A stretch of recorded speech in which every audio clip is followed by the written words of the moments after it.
காக்கும் கரை விநாயகருக்கு சரணம், பூண்டி மகானுக்கு அரோகரா. மகாவிஷ்ணுவிற்கு 10 அவதாரங்கள் மிகவும் சிறப்பித்து உயர்வாக பேசப்படுகின்றன புராணங்களிலே. இந்த அவதாரம் என்பதற்கு என்ன பொருள் என்றால், விண்ணுலகத்திலிருந்து மண்ணிற்கு அவர் இறங்கி வருதல் என்பது அடிப்படை பொருள்.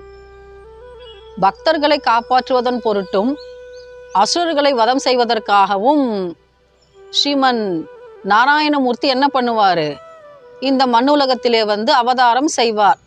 இப்படி அரக்கர்களையும் அசுரர்களையும் வதம் செய்வதற்கு மட்டும்தான் அவர் இறங்கி வர வேண்டும் என்பது கிடையாது. பக்தர்களுக்கு ஒரு துயர் என்றால், அவர்களுக்கு ஒரு பேராபத்து என்றால், அதற்காகவும் அவர் வெளிப்பட்டு தன்னுடைய பிரசன்னத்தை காண்பித்து பக்தர்களை காப்பாற்றுவார். இப்படி பல நிகழ்வுகள் நடந்திருக்கின்றன. நாம சங்கீத மும்மூர்த்திகளில் ஒருவர் என்று மிகவும் சிறப்பித்து புகழப்படுகின்ற ஸ்ரீ தியாகராஜ சுவாமிகள், அவர் ஒரு தடவை திருப்பதிக்காக ஸ்தல யாத்திரை சென்றிருந்தாராம். அப்பொழுது அவர் செங்கற்பட்டுக்கு பக்கத்திலே கோவூர் என்ற ஒரு சிறு கிராமத்தில் தங்க வேண்டியதாக அவருடைய ஒரு நிலைமை அமைந்தது. அங்கே அவர் தங்குவதற்கு சுந்தரேச முதலியார் என்ப ஒரு சிவன் அடியவர் ரொம்பவும் உறுதுணையாக இருந்தார். அவர் ஒரு அன்பு வேண்டுகோள் வைத்தார்.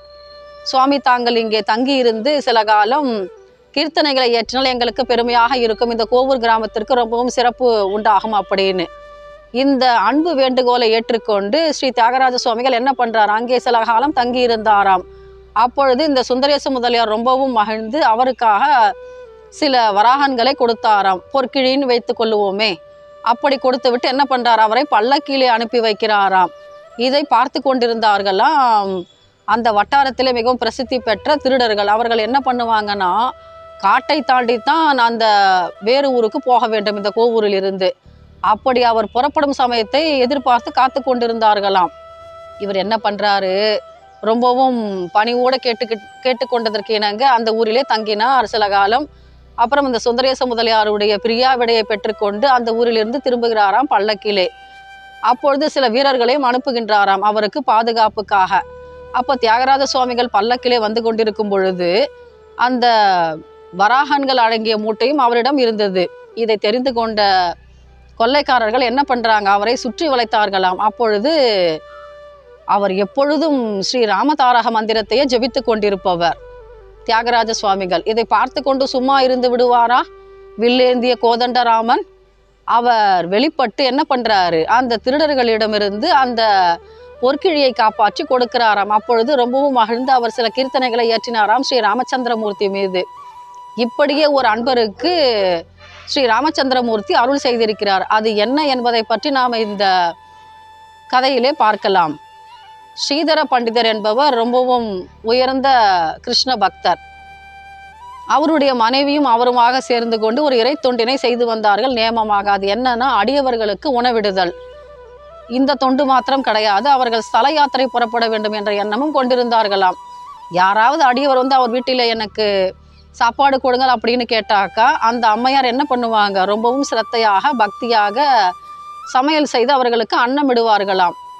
அப்போது கொஞ்ச காலமாக இவர்களுக்கு கொஞ்சம் எண்ணம் இருந்தது, என்னன்னா நாம் ஸ்தல யாத்திரை புறப்பட்டால் என்ன, தீர்த்த யாத்திரை செய்தால் என்ன அப்படின்ற ஒரு எண்ணத்துக்கு வந்திருந்தாங்க. அப்போது இவருக்கு ஒரு யோசனை தோன்றியதான் ஸ்ரீதர பண்டிதருக்கு. என்னன்னா, நாம் கேள்விப்பட்டிருக்கலாம், சிவபெருமான்னா அவர் அபிஷேக பிரியர். நாம் கார்த்திகை மாதத்தில் திங்கட்கிழமை சோமவார கார்த்திகையில் என்ன பண்ணுவாங்கன்னா, கோவில்கள்லாம் சங்கிலை பன்னீரை ஊற்றி அபிஷேகம் செய்விப்பார்களாம். குளிர அபிஷேகம் செய்தால் சிவபெருமானுடைய மனது குளிர்ந்து விடுமாம். ஏன்னா அவருக்கு பெயர் அபிஷேக பிரியர். அதே போல விஷ்ணுவிற்கு அலங்கார பிரியர் என்ற ஒரு சிறப்பு பெயர் உண்டு.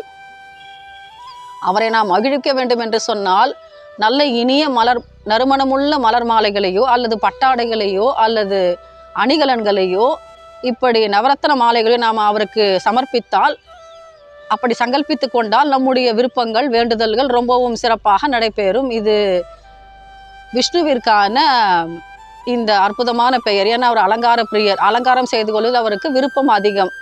அதே போல் அன்னை பராசக்தி நவராத்திரிக்கு என்ன பண்ணுவாங்கன்னா, அம்பாளுக்கு ஸ்தோஸ்திர பிரியை என்ற ஒரு சிறப்பு பட்டம் உண்டு. என்னன்னா, அம்பாளை மகிழ்ந்து நாம் பாடினால் அந்த அம்மையார் என்ன பண்ணுவாங்களாம், மனது குளிர்ந்து விடுமாம், நாம் கேட்ட வரங்களை அப்படியே கொடுத்து விடுவார்களாம். அதனால் இரவு நேரம் ஆனாலும் என்ன பண்ணுவாங்க, பக்தர்கள் ரொம்ப சிரத்தையாக பாடல்களை பாடிக்கொண்டிருப்பார்கள். ஏன்னா அம்பாள் சோஸ்திர பிரியை.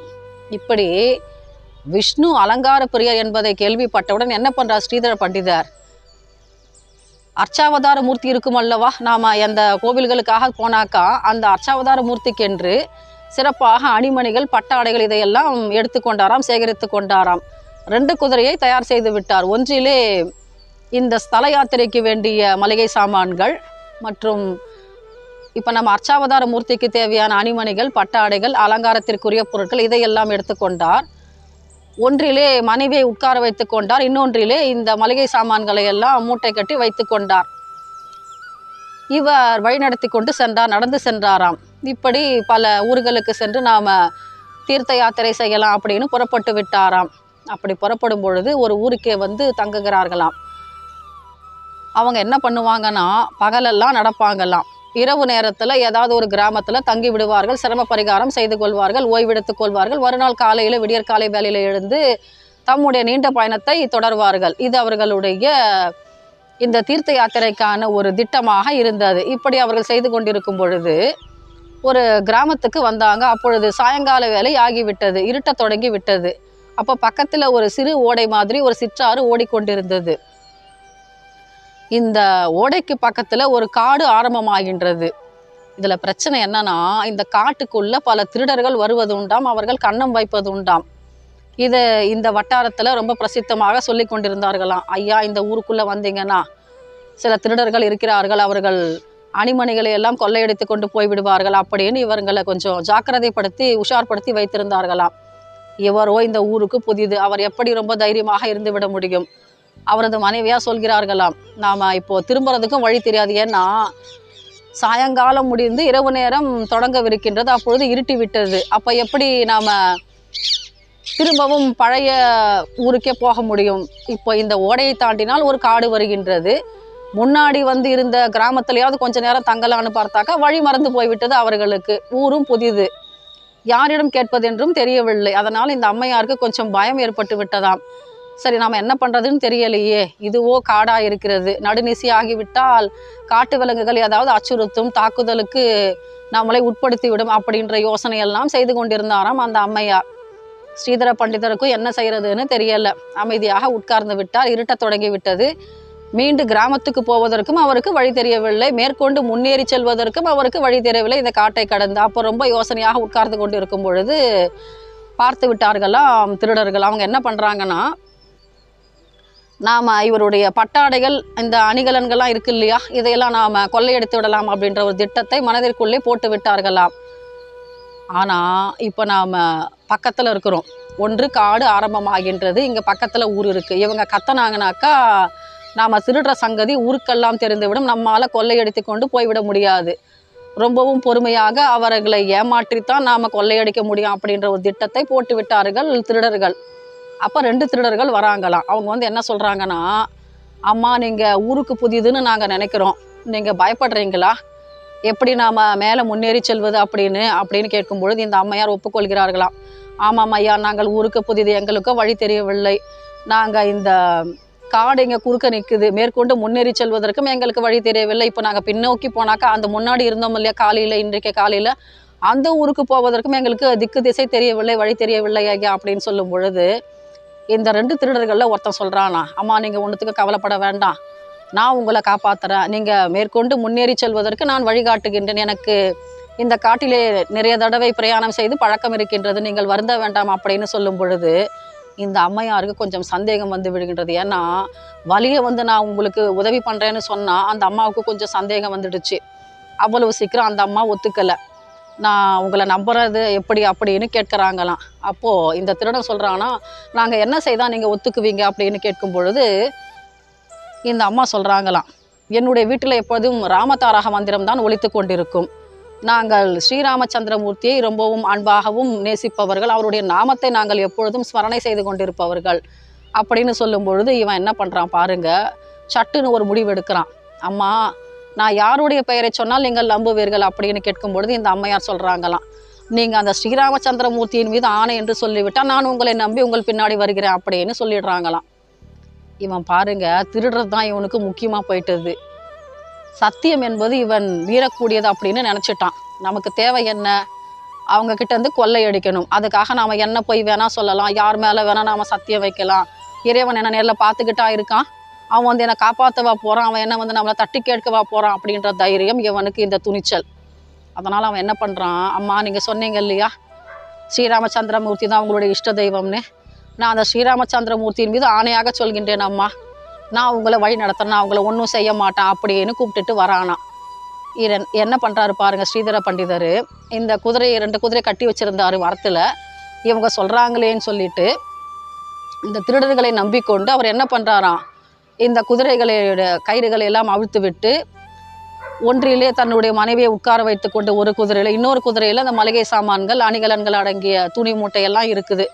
இதை வழிநடத்தி கொண்டு வரும்பொழுது பாதி தூரம் கூட சென்றிருக்க மாட்டார்கள். அப்பொழுது இவன் தன்னுடைய வேலையை காட்ட ஆரம்பித்து விட்டான். திருடன் என்ன பண்ணுறான் பாருங்க, சட்டுன்னு கத்தி எடுத்து, அவனுக்கு நல்லா வழி தெரியும், எந்த இடத்துக்கு போனால் எப்படி எந்த மரம் இருக்கும் அப்படின்றதெல்லாம் அவனுக்கு ரொம்ப அத்துப்படி. ஏன்னா அந்த காட்டில் அவன் ரொம்ப நேரம் புழங்கனவன், அவனுக்கு தெரியும். ஏன்னா காட்டில் கொள்ளையடிக்கிறது அவனுடைய தொழில். கொஞ்சம் தூரம் வந்த உடனே என்ன பண்ணுறான், ஸ்ரீதர பண்டிதருடைய தலையை வெட்டி விட்டானாம், யாரும் எதிர்பாராத விதமாக. இந்த அம்மையாருக்கு எப்படி இருந்திருக்கும் பாருங்கள், ரொம்பவும் அதிர்ச்சி அடைந்திருப்பார்கள் அல்லவா. பயப்படுறாங்க நாம் சொல்கிறத விட, நம்பி வந்தவர்கள் இப்படி செய்தால் நமக்கு என்ன முதலில் தோன்றும்? பயம் முதலில் தோன்றாது, அச்சம் தோன்றாது, முதலில் நமக்கு அதிர்ச்சியாகத்தான் இருக்கும். இப்படி செய்து விட்டான் அல்லவா, எவ்வளோ கொடிய பாவியாக இருக்க முடியும். இந்த அம்மையார் ரொம்பவும் வருத்தப்பட்டு சொல்கிறாங்களாம், அடே பாவி, நீ கேட்டிருந்தால் அவரே கொடுத்து விட்டு இருப்பார் அல்லவா, உனக்கு தேவை என்ன? பணம் தானே உனக்கு பிரதானம். நீ கேட்டிருந்தால் உனக்கு அணிகலன்களையோ அல்லது நவரத்தனங்களையோ எது கேட்டிருந்தாலும் கொடுத்திருப்பார் அல்லவா, அவர் கொடுப்பதில் வல்லலாயிற்றே. இப்படியா செய்வாய் பாவி, நம்ப வைத்து கடுத்தறுத்து விட்டாயே, நீ நன்றாய் இருப்பாயா? ஸ்ரீராமச்சந்திரமூர்த்தியை உன்னைத்தானே நம்பிக்கொண்டிருந்தோம், பார்த்து கொண்டு சும்மாதானே இருக்கின்றாய். இப்படி இவன் வலிய வந்து எங்களை நம்பிக்கை துரோகம் செய்து விட்டானே, நீ அவர்களை தண்டிக்க கூடாதா அப்படின்லாம் இந்த அம்மா புலம்ப ஆரம்பிச்சுட்டாங்களாம். இப்படி புலம்பி புலம்பி அந்த அம்மா என்ன ஆச்சுதுன்னா, மயக்கமடைந்து கீழே விழுந்து விட்டார்களாம். ஸ்ரீராமா, உன் மீது ஆணை என்று சொன்னான் அல்லவா, அந்த பாவியை நீ தண்டிக்க மாட்டாயா அப்படின்னு இந்த அம்மா என்ன பண்ணுறாங்க, அழுதுகிட்ட கீழே விழுந்துட்டாங்களாம். அதுகாரம் ஸ்ரீராமச்சந்திரமூர்த்திக்கு என்ன தோன்றியதோ நமக்கு தெரியாது. என்ன பண்ணுறாரு பாருங்க, அவருக்கு கோபம் வந்துடுதான். அப்போ ஒரு இடி முழக்கம் கேட்கின்றதாம், மின்னல் தோன்றுகிறதாம், பூமி அதிர்ச்சி உண்டாயிற்று. என்ன பண்ணுறாரு பாருங்க ஸ்ரீராமச்சந்திரமூர்த்தி, கோதண்டராமனாக வெள்ளை ஏந்தியபடி அங்கே வந்து நிற்கின்றாராம், பிரசன்னமாகின்றாராம். அவருக்கு ரொம்பவும் கோபம் வந்து விட்டதாம். ஏன்னா, என்னுடைய அன்பனை இப்படி தலையை வெட்டி விட்டாய் அல்லவா, இது தகுமா, இது தர்மமா, இது நியாயம்தானா, இதை நாம் பொறுத்து கொண்டிருக்க முடியுமா? அதனால் என்ன பண்ணுறாரு பாருங்க, அந்த திருடர்களை வெட்டி வீழ்த்தி விடுகின்றாராம். வெள்ளை கொண்டு அவர்களை ஓட ஓட அடித்து விரட்டி அவர்களை கொன்றும் விடுகிறாராம் ஸ்ரீராமச்சந்திரமூர்த்தி. ஏன்னா, என்னுடைய அன்பன் மேல் கை வைத்து விட்டாய் அல்லவா, அவருடைய தலையை துண்டிக்கலாமா? அவர் சர்வமும் என்ன நினச்சிக்கிட்டு இருக்காரு, ஸ்ரீராமனே கதி என்று வாழ்ந்து கொண்டிருப்பவர் அல்லவா.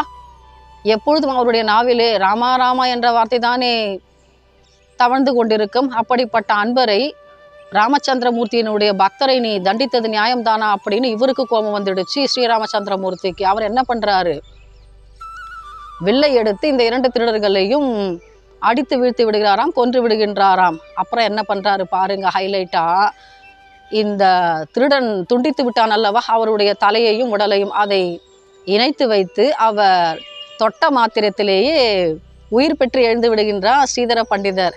ஏன்னா, அவர் நினைத்தால் என்ன அற்புதம் அதிசயம் நிகழாது. ஸ்ரீராமச்சந்திரமூர்த்தியானவர் எவ்வளோ பெரிய ஒரு வல்லமை உடையவர், ஒரு சொல் ஒரு வில் ஒரு இல் என்று வாழ்ந்து காட்டியவர் அல்லவா. நாம் ராமாவதாரத்தில் பார்த்திருக்கலாம்.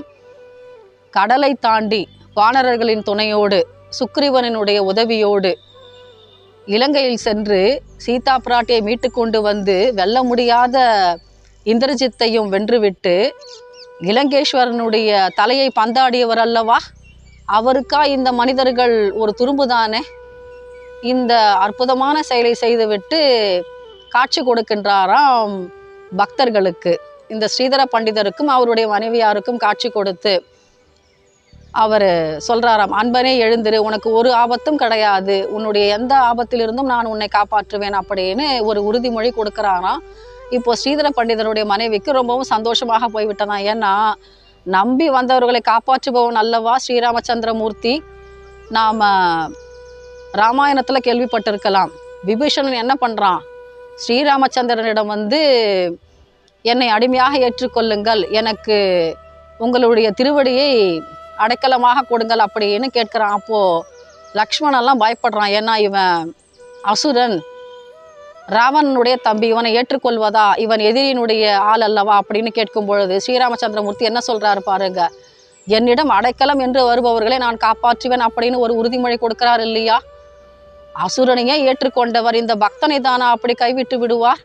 எவ்வளவு அற்புதமான கதை இது. ஏன்னா நாம் நினச்சிருக்கலாம் மதுராந்தகத்தில் ஏரிகாத்த ராமர் என்று ஒருவரை சொல்வார்கள். என்னன்னா அந்த ஏரியை காப்பாற்றினாராம். அது உடைந்து போகக்கூடிய தருவாயில் இருக்கும் பொழுது அதிகமான நீரினால் அந்த ஏரி உடைந்து போகக்கூடிய நிகழ்வில் இருந்து மதுராந்தகத்திலே 2 வீரர்களாக வந்தார்களாம். ஸ்ரீராமச்சந்திரமூர்த்தியும் அவருடைய தம்பியான லக்ஷ்மணனும் குதிரையின் மீது ஏறி வந்ததை ஒரு வெள்ளைக்காரர் பார்த்திருக்கிறார். இதற்கான ஆவணச்சான்று உள்ளது. அதே போல பத்ராசல ராமதாசருடைய கதையிலும் நாம் பார்த்திருக்கலாம்.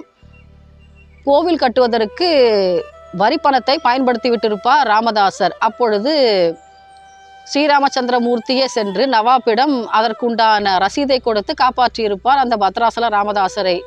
இங்கேயும் அப்படித்தான் ஸ்ரீதர பண்டிதரையே காப்பாற்றி விட்டார் ஸ்ரீராமச்சந்திரமூர்த்தி. எத்தனை அருமையான ஒரு ஸ்ரீராமச்சந்திரமூர்த்தியினுடைய பிரசன்னத்தை விளக்கக்கூடிய சான்று.